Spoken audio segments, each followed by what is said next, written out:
Hey there, really quick before we dive into today's podcast, would you do us a favor and rate and share this podcast? That would help us out tremendously for blowing this thing up. We're not really big on asking for these types of things, but we really want to expand and be able to bring on more cool people like today's guest. If you can, take a minute. It only takes a minute. That would be great. All right, let's get to it. Welcome to the Producer Mindset, where we interview industry leaders about entrepreneurship, marketing, business development, and overall what it takes to run a successful business in, but not exclusive to, the real estate industry in today's age. Welcome back to the Producer Mindset. Today we have Shirin Behzadi. She is a board member, advisor, and keynote speaker who works with leaders to help them create, build, and successfully implement an authentic vision that generates massive growth. Through her career that started as a CPA, advisor, and CFO of startup companies, she joined a small team with a big dream. Through her authentic vision strategy, she quickly became a successful entrepreneur and CEO of what became the leading home services franchisor, helping people go into business for themselves, but not by themselves, growing the company by $350 million in just 3.5 years. Welcome, Shirin Behzadi. Shirin, thank you so much for joining us here today at the Producer Mindset podcast. I think, again, you're welcome. As we had a previous conversation, a lot of the people that we talk to are real estate professionals. And one of the key components of it is they start off, generally speaking, as solopreneurs. And over time, those that get good at it and then become great are the ones who go from solopreneur to, okay, who can I hire to do something for me? And then they start thinking, well, how much bigger can this become? And how can I go ahead and build a team? And they start building a team. But then you see a large percentage of them just kind of drop off because they stay in that solo mindset. So those are the kind of things that we want to dive into today. But we do have it's kind of like the ritual question that we always ask when we begin. And it's, one day you were born and next thing you know, you're sitting on a Zoom call with two guys talking about entrepreneurship, vision, and all of these things. Can you fill us in on what happened in between? Oh, how much time do we have? Let's do like a 5 to 10 minute. Let's keep it like there. Okay. I'll try to keep it to 5 to 10 minutes. Not easy to do. Give us the packaged version from you weren't born in the US. No, I'm Iranian. I was born to a very loving family, youngest of 5, and we had a very nice life until the chaos happened in Iran with the revolution and the war that ensued. I was young, and we had to deal with a lot of unsettling changes, from the societal chaos to the financial chaos, and of course to a war. And when I reached the age of 17 and I was graduating high school, my parents had realized that for someone like me, and I had been attending the school for the gifted and all of that, for someone like me, especially a girl, there weren't many opportunities at the time in Iran with all that was happening. So it felt to me it was done overnight. I'm sure they planned it. They put me on my mom's passport. And before I knew it, I left Iran and left everything I knew behind, from my family, my friends, my school, the life that I had lived, and found myself in the streets of Istanbul with basically very little money, didn't speak the language, and my mom left me. So I was alone and had never left my home. So what do I do now? Wow. That's when I started learning lessons in life of how do you problem solve? How do you connect with people? How do you ask for help when you need help? And eventually, long story short, I found my way to the United States through a college admission and landed at LAX, and I was ecstatic and excited, but the question was, now what? Same situations existed. I still didn't have a lot of money, didn't have parents here. So I did the one thing that I thought I qualified for, and that was to work at a gas station. So started my career as a gas station cashier and worked full time, and eventually ended up going to college full time. So I supported myself working at a gas station. I started going to college. And even then, when people asked me, Shirin, what do you think you're going to be later on in life when you grow up? I used to say, I'm going to run a big company, which is kind of strange because I'm an immigrant. I don't have a lot of money. Why would I think that that would be my future? But I think that was the driver. And so I decided if I was going to be running a big company, I should study finance and accounting, which I did. I was eventually recruited by all of the big accounting firms, started working at EY, Ernst & Young, loved my career there, left from there because, again, in pursuit of someday running a big company, I realized that if I stayed at Ernst & Young, I'd become really, really good at auditing, but not necessarily would have learned how to manage operationally. So with that, I left to work for one of our clients. There I was a CFO and learned a lot about, it was a bank, a mortgage bank, learned a lot about financial management, operations.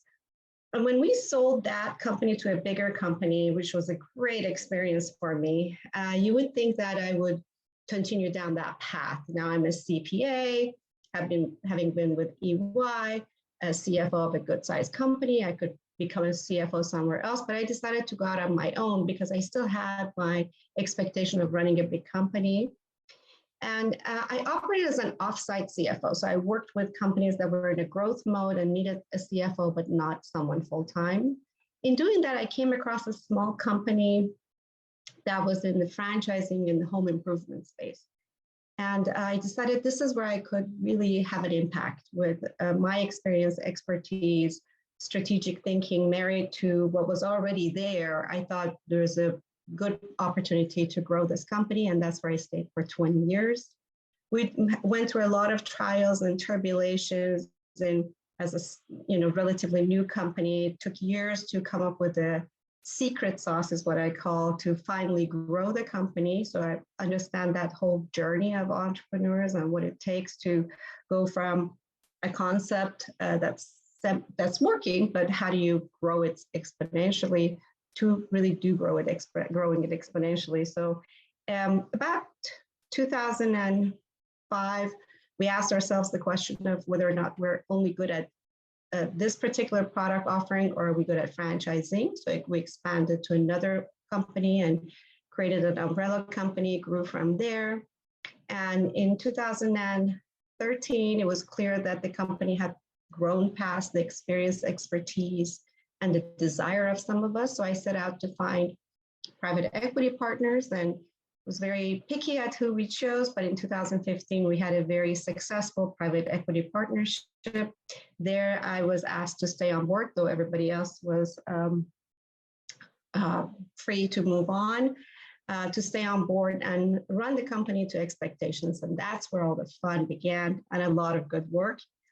From 2015 to 2019, in a short 4 years, we grew our top line and bottom line as our overall sales by 70% in a short 4 years. And I knew we created new technology platforms. We changed all of our branding, every way we marketed, everything. We left no stones unturned, acquired another franchise system, franchised another product offering, and eventually it was time to sell the company to another buyer because private equity stays for so many years. It was a very good experience, positive experience. And in 2019, what we had grown in the way of value by 2015 over 20 some years, we had now doubled it in a short 4 years and had a very successful exit end of 2019. And that's when I left. That's awesome. And let me ask you, I just want to touch on something here. You're sitting in Istanbul, you're like, okay, something's got to happen here, and you end up in LA.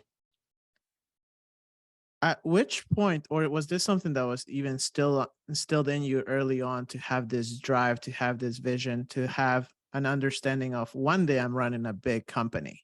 Like, where did that stem from? That's a very good question. I think I'm generally a very hopeful person. And somehow and I've had, even prior to that, lots of adversity. So it wasn't like it was a simple life up to that point where I found myself at Istanbul. So maybe it was a lot of trials and tribulations that had taught me this lesson. That is, in life, you really don't know what may be coming your way. You can't really predict. You can plan, but really you can't predict what's going to happen the next minute, much less the next few years. So why not expect the very best? Why not go into every situation and say, and there's a solution to this, and this problem can also be solved, and I will be fine. I think that expectation really focused my energy personally and my every step that I took to make it happen because I expected it to happen. And I think that happened probably because of all of the adversities that I had had up to that point. Wow. That's very powerful. That's awesome. So you said, kind of being an offsite CFO. And that's, we work with somebody like that right now. We're in growth mode. And one thing that my dad, he told me, I think it was like 4 or 5 years ago, before we started the company, before I even knew what I was going to do. He was like, if I were in your shoes, I would really dive into finance and understand your financials like a surgeon. And being an offsite CFO, how do you think those skills that you were able to practice, practice or serve other businesses with, translated into your other entrepreneurial or your other ventures moving forward? Oh my gosh, you had really good advice. So throughout my career, with having been in the business of franchising, and what are franchisees? They're business owners. I've done a lot of support, understanding, and conversations around this topic. If I were to give any business owner, any entrepreneur, any CEO, honestly, of even larger companies, the one advice I want to say is know your numbers. Know your numbers. You have got to know your numbers. No excuses. If you don't understand them, work with someone that does and learn them yourself. You don't have to become an accountant or a CPA, but you have got to understand how you make money.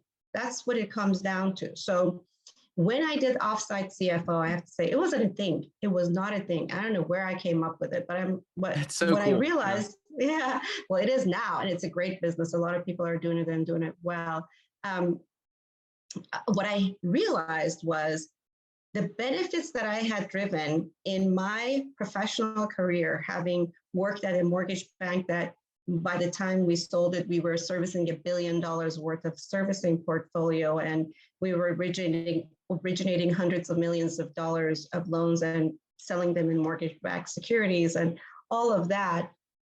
I needed to learn and be agile about how the different metrics work together. How do you make money? Where do sales come from? How do you spend money? So that was good experience for me. And of course, my experience with EY was similar, because you step into companies and you learn very quickly how they make money, how they should be making money. I couldn't understand how anybody could run a business without knowing those things. So I thought it's great to offer that to companies that are kind of like you in a growth mode, but they don't necessarily need someone full-time to do it for them, but certainly be there as their eyes and ears and experts. So it was very good for me personally. That's how we grew. And every franchisee, everybody I've advised since, and believe me, there's some really large companies I've advised where I was surprised how people didn't know their numbers. I always say, learn your numbers first and foremost. That's amazing. I want to touch a little bit more on kind of college times. So you went to Cal Poly, is that right? Cal Poly, yes. Yeah. And degree in accounting, like you said. Yes. While you were still working as a full-time gas station attendant. Yeah, I work full-time. Yes. You're full-time. You were doing 2 full-time things, right? Yes. And that in and of itself is insane. I feel like business owners, right? Their full-time job is, multiple full-time jobs in one, right? Yes. So in reality, you were working however many full-time jobs, endless hours a week. Right. what is your piece of advice for people to sharpen up their time management skills as entrepreneurs, and kind of how do you navigate that? Like when do you hire your first assistant, or when do you hire your first help? Can you kind of speak to that a little bit? That's the $1 million question, and it's a very important one. First of all, I always say entrepreneurship is not for the faint of heart. You know that you have to roll up your sleeves and you do many hats. One mistake that I see people make is that because they're entrepreneurs, and they clearly became entrepreneurs because they were good at something, they think they are good at everything. Nobody is. As an example, in most cases, and definitely in real estate, in most cases, entrepreneurs start by being the best salesperson of the organization, right? They're generally very good at sales. Some entrepreneurs are very good at organization, but there are places where that particular entrepreneur is just not very good. So one, be honest to yourself. Take stock of what you're good at and what you're not very good at. And what you're not very good at, maybe you're just not as engaged or don't like it as much. That's where you need to get help, for sure. So the example you used earlier with accounting, gosh, buy somebody's accounting time, even if it's minimal. But then how do you expand, not just from that, not just from areas of expertise, but even within your expertise? I think that's, again, it would require a few ingredients. One is staying on top of your numbers. So you've got to understand every employee you bring on board, it's something to the bottom line, right? It's a cost. But what can that person do?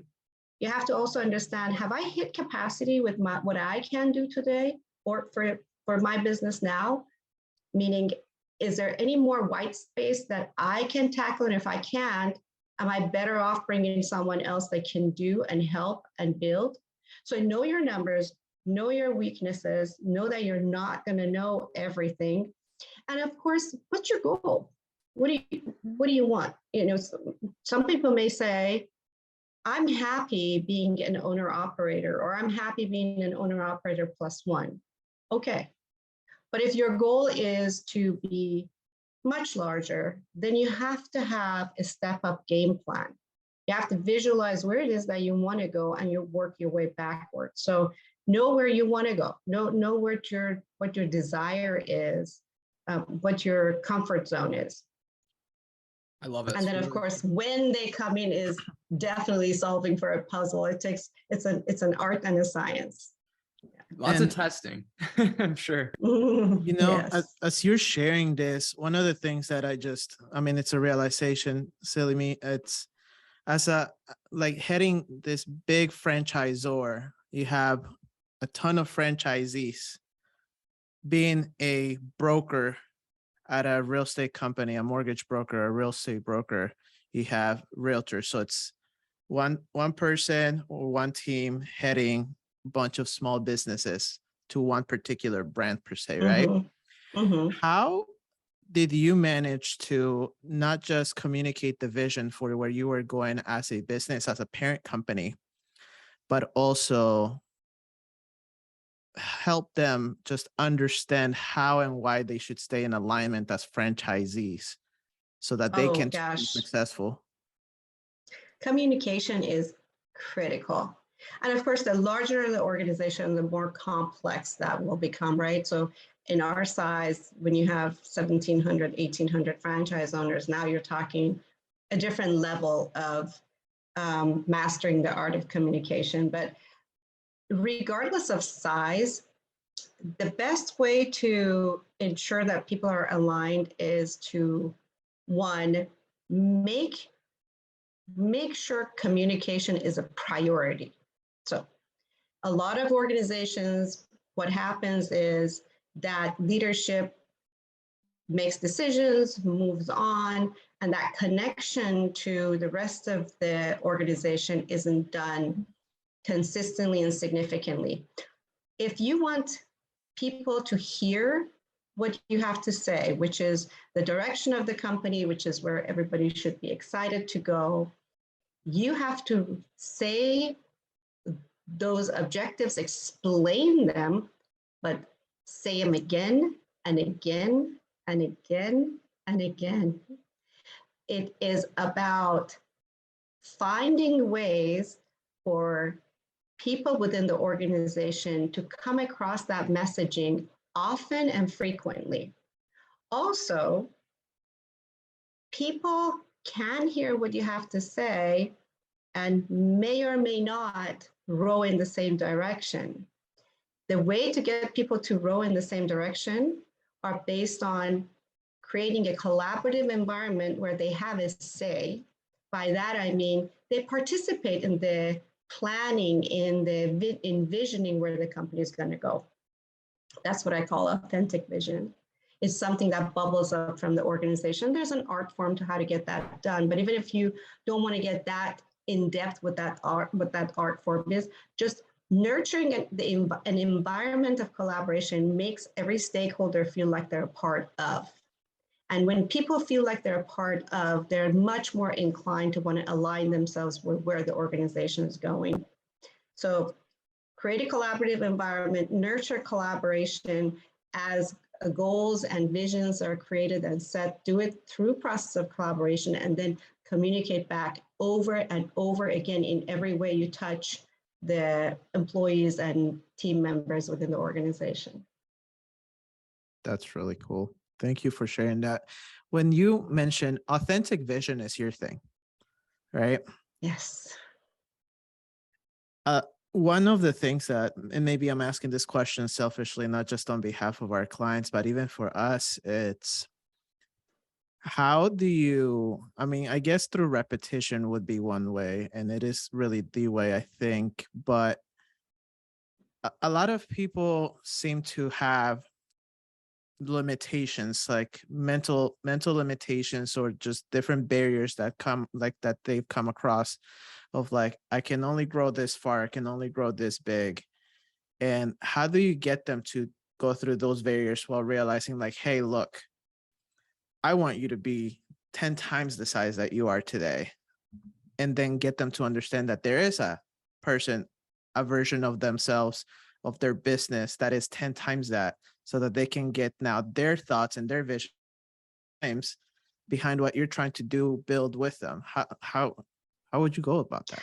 I see. So are you asking, so let's say I'm in leadership of an organization, and I believe that where we are is 10% of where we are going to be, that we're going to be as a group 10 times bigger. And there may be some team members that don't see things that way, or at least don't see it in themselves. Is that where your question is? Yes.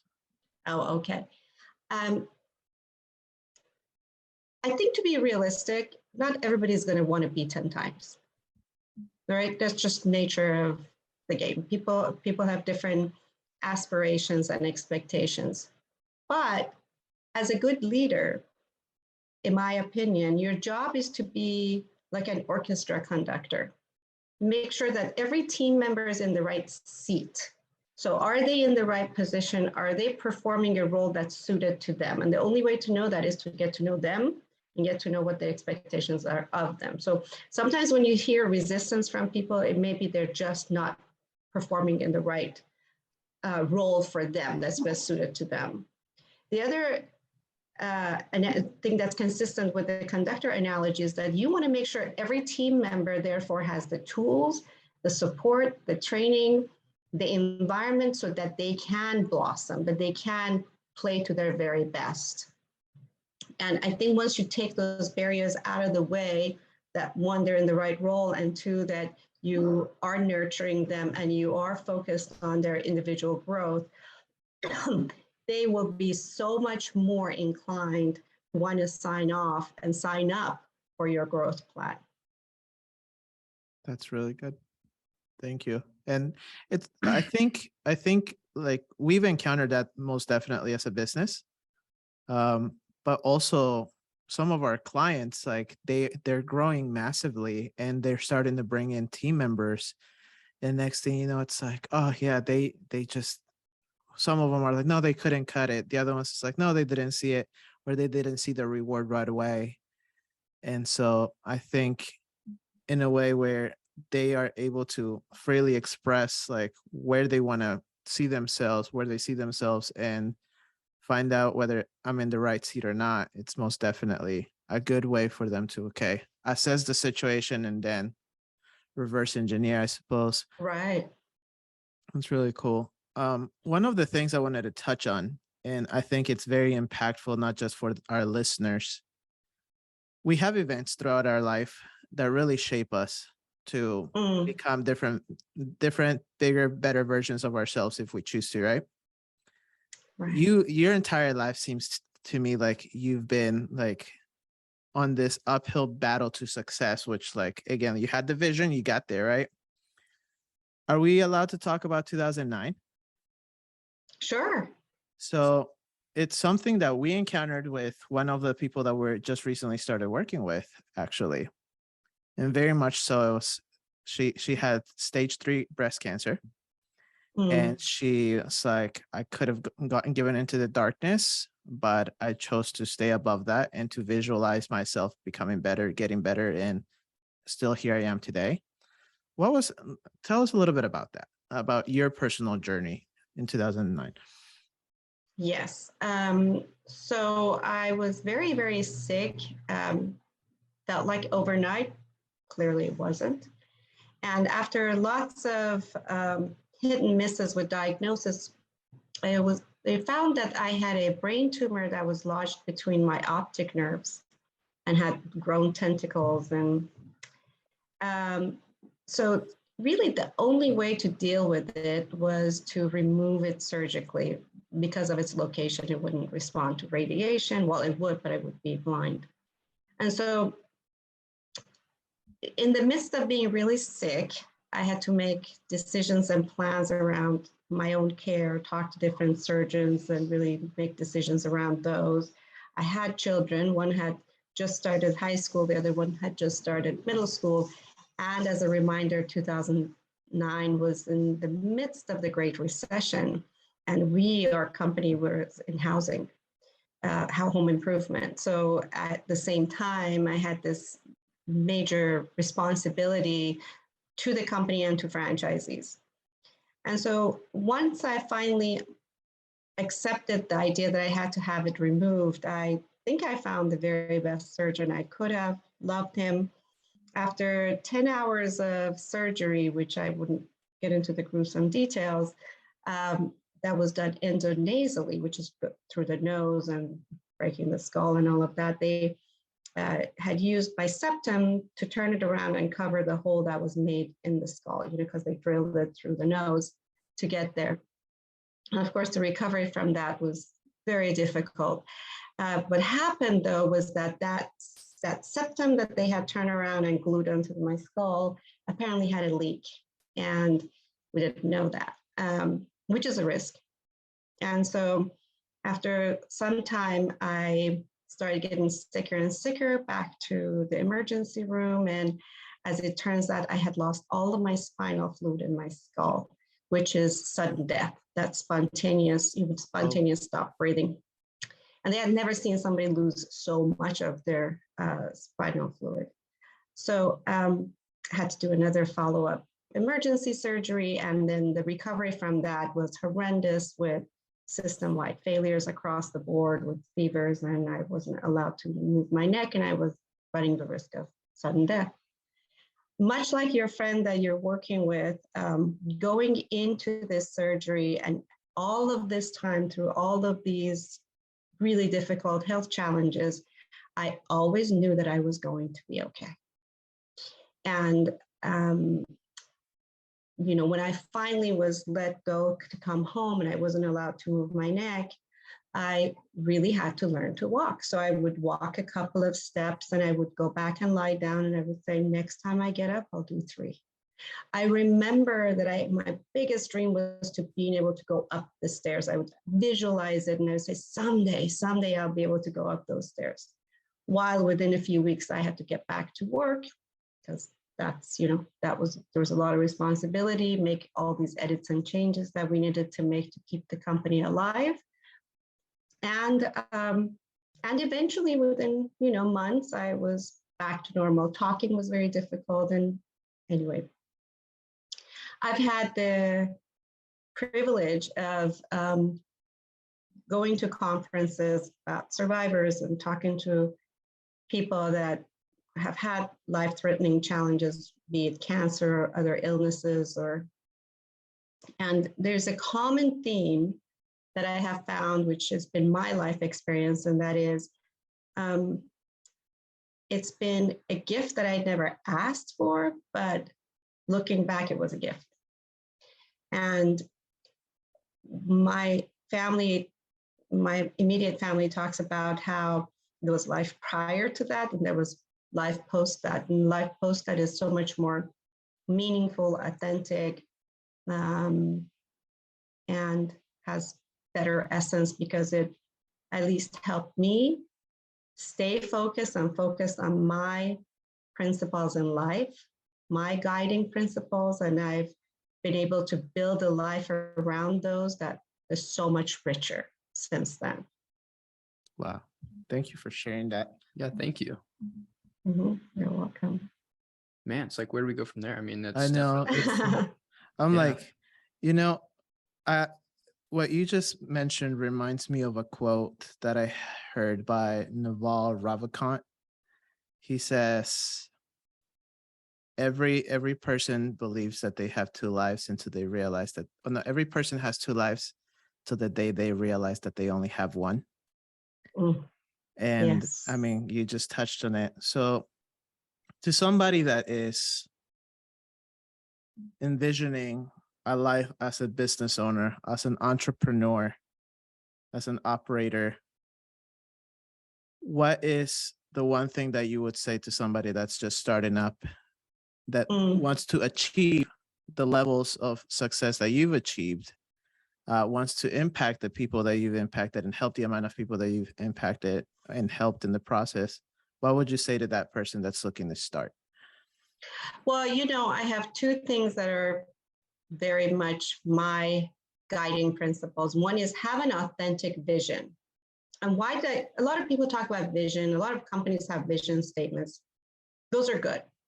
But I'm talking about an authentic vision. That means something aspirational. So in your example, if an individual wants to build a successful career in a certain field, be it real estate, then have that vision.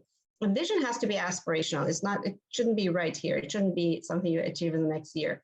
The vision is really more where you see yourself, how you see yourself. Much like when I was working at a gas station and people asked me, what do you want to do? I didn't say, I'm going to be employed by such and such and make so much money. That's not a vision. The vision is, I'm going to someday run a big company. So it's a little bit more broad, but it's also aspirational. So have a vision, but have one that's authentic to you.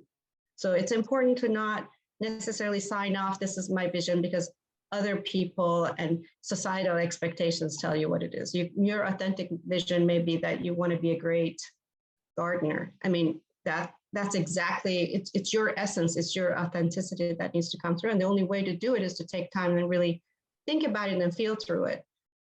That's one. The other thing that has really paid off for me in spades is doing well by doing good. That's why it's my motto. And it's something that there were a group of marketers of my company that reminded me. They're like, Shirin, that must be your motto, because you keep saying it. I thought, oh my gosh, that must be my motto.